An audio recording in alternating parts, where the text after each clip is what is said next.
Hello everyone. Today we are going over the average if and average ifs functions, which are pretty simple functions, but we need to make sure to avoid one little hiccup with it. But before anything else, actually, we need to understand the average function, or need to make sure that we understand it, which just takes the average of our entire data set. But the average if and average ifs comes into play where what if I want to take just a few of these averages, or maybe I just want to take the average based on a certain piece of criterion. So, like, I want to take the average of all the numbers greater than zero.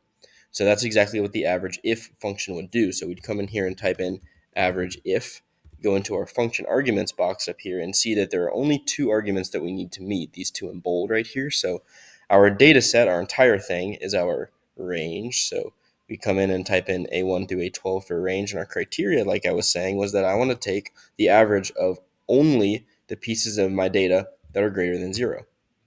So I hit OK, and it returns me this 124.42. But what if I want to take the average of all numbers greater than 0 but less than 100?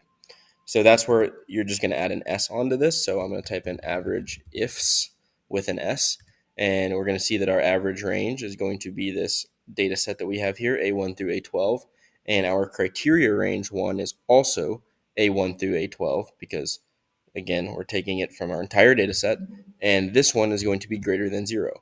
Hit another comma to come over here to our criteria range 2, which again is our entire data set. And my rules for the second criteria would be less than 100. So I hit enter, and you're going to see here that there's a problem with this. And here's the problem: it's that when I'm entering this greater than 0 and less than 100, these pieces of criteria actually need to be in quotes. So I come over here, put quotes around greater than 0 and less than 100. So when I do this, now I hit enter and it populates.